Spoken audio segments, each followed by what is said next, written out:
Go ahead, Goler, palihog. Hello, Pastor. Ngayong hapon, diha ka ni mo igsoon.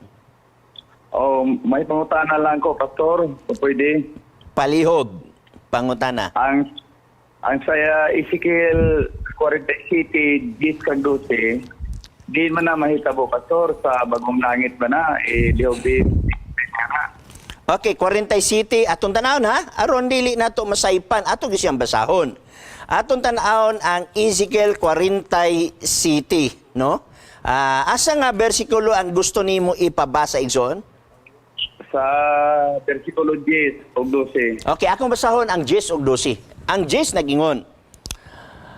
Okay, og mahitabo nga ang mga mangingisda nagatindog sa dapli ni ini gikan sa Ingadi bisan sa hangtod sa Iglae mahimong dapit nga ladlaran sa mga pukot. Ang ilang isda mahimong ingon pagkadaghan sa ilang mga matang ingon sa mga isla sa dagkong dagat nga hilabihan sa pagkadaghan.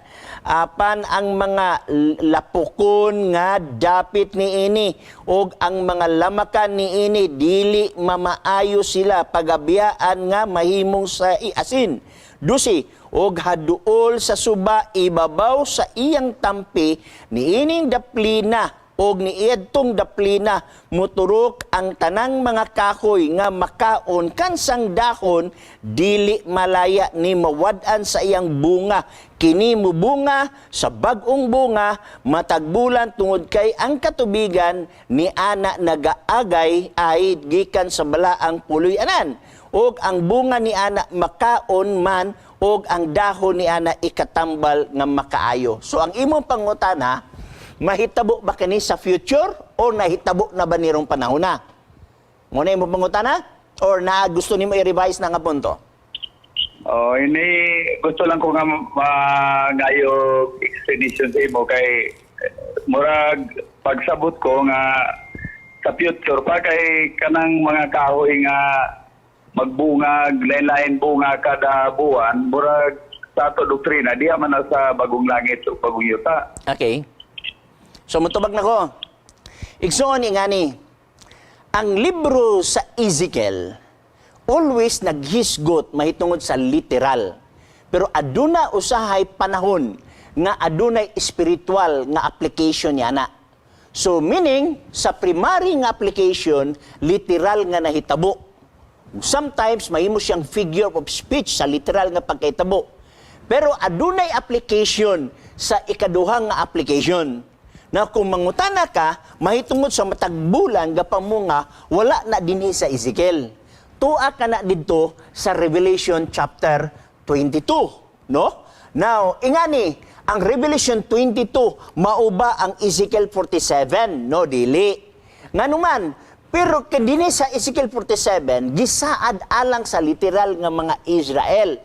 Pero ang literal nga mga Israel, nagmasinupakon man sa Ginoo, kumbaga, gitawag na to og horizontal nga approach alang sa Israel, wa man mo dawat ang Israel, adunay vertical approach nga diin gisaysay sa Ezekiel 22.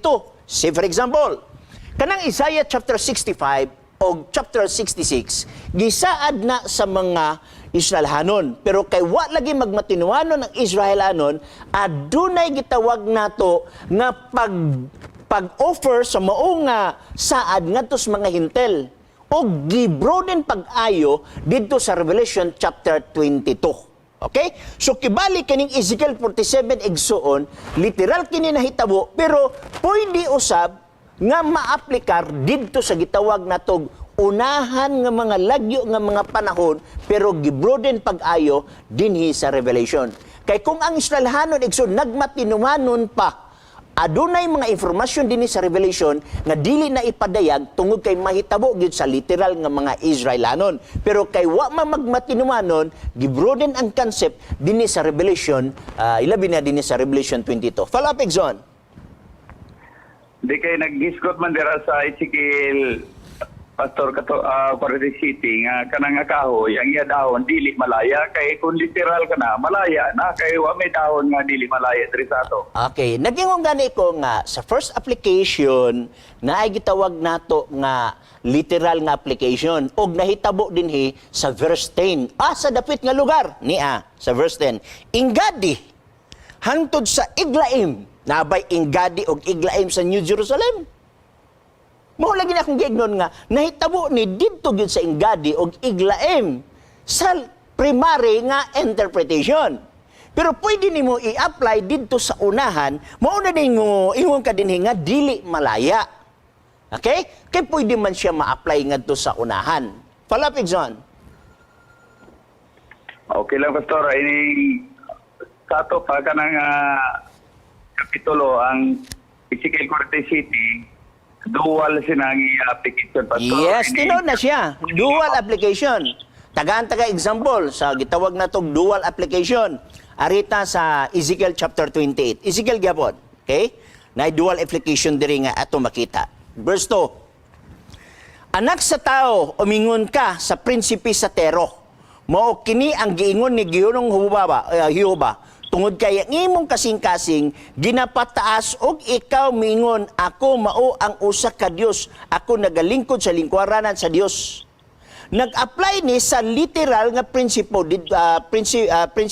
sa Tero. Pero ma-apply sad nimo ngadto sa kang Satanas. Mao na nga pag-abot din sa verse 14, 15, 16, nagisgot na dayon siya og dinihog nga keruben. So adunay gitawag nato og first application didto sa gitawag literal og naay gipasabot usab sa gitawag natong spiritual nga application. Okay? Ingana mo guni ang Biblia igsoon daghan siya og mga beauty nga makita nimo nga mga punto. Bueno, kung wala na kay ika-follow up kay murag na putol naman ka, tawag lag balik, no?